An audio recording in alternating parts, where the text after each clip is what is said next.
mind-boggling. This is just too much. This hadith is too much. As in, it's so powerful. If you were to reflect on it, you should, maybe faint. When Allah loves a slave, He calls on Jibreel. Who's Jibreel?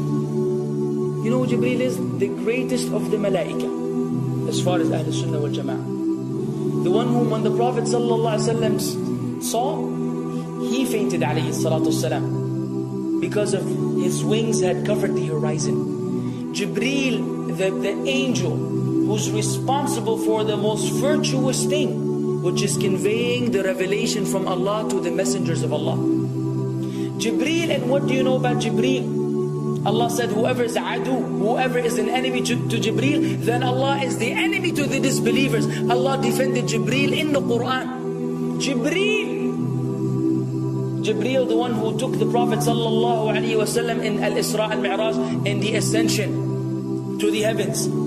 Jibreel, the malak, which we don't know what to say about, because of his honor and his virtue in the sight of Allah. Allah will call on him to share with him the love which He has for you. Allah doesn't need to do this. He could not do this, but Allah likes to do this, so He does it. He says, I love Fulan. Now I want you to think that Fulan is you. Whatever your name is, Ahmad, Mayrook, whatever your name is.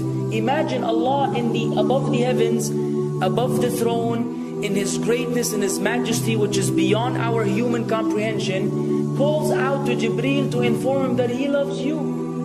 And then only that, فَأَحِبَّهُ, then He commands Jibreel to love you also. So Jibreel now loves you. Allah and Jibreel love you. But it doesn't end there. Jibreel then will call upon the inhabitants of the sama. Who are they? All the malaika. How many? We can't even count. Trillions and trillions of malaika which Allah created beyond our, again, human comprehension. All of them are commanded simultaneously to love you. First Jibreel says, Allah loves Fulan, so now you have to love him. Then all of the angels in the heavens love you. Then Allah will place acceptance for you on earth. So people will love you. Not everyone. You may be saying, why do I have enemies?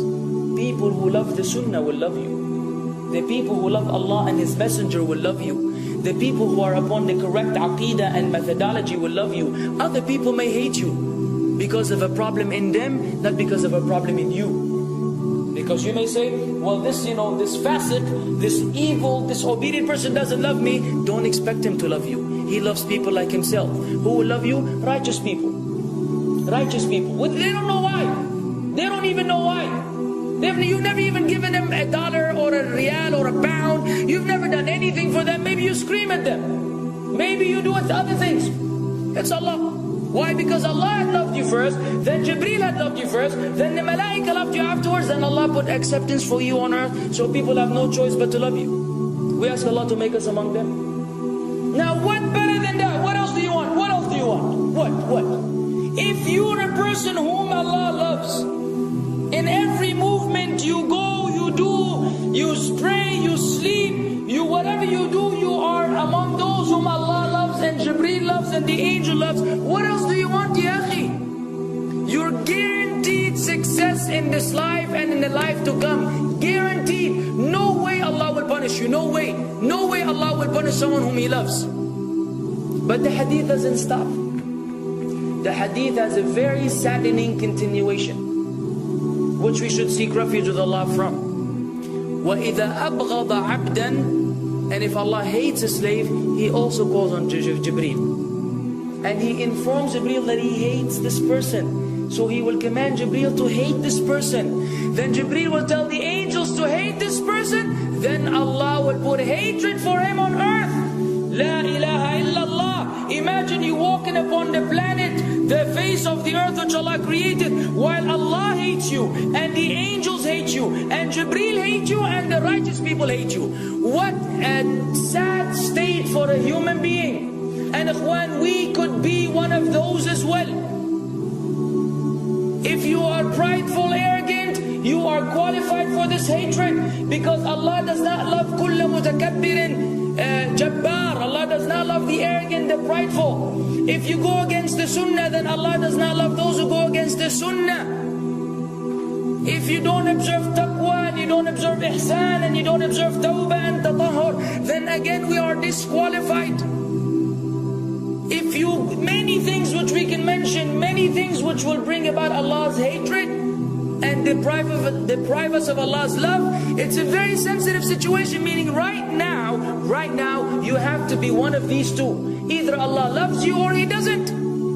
But there's always good news, even for those people whom we can be amongst. It's not too late because you're alive. It's not too late because it's Ramadan. It's not too late because you're breathing. Even if you led a life of someone who had attained Allah's hatred, if you were to return to Allah, then Allah will love you and be happier. He will be so happy with your tawbah than a man who lost his mount in the desert. Upon it was his food and his drink, and then he waited under a tree for death. And all of a sudden he opened his eyes and he sees his camel or his horse or whatever that was right in front of him. And he gets so happy, he said, Allahumma anta abdi wa ana rabbuka. Oh Allah, you are my slave and I am your Lord. Kufr. He said a statement of kufr, but the Prophet ﷺ said, أَخْطَأَ مِنْ شِدَّةِ الْفَرَحِ. He made a mistake because he's so happy. You know when you're so happy that you may say things against what you want to say? When you're so happy that you just, you say words that mean nothing to anyone? Allah is happier when you return to Him than that person. What else do we want? For how long are we going to stay away from Allah? For how long are we going to lead the life of the heedless? For how long are we going to go against the sunnah? What are you waiting for? Death? Death.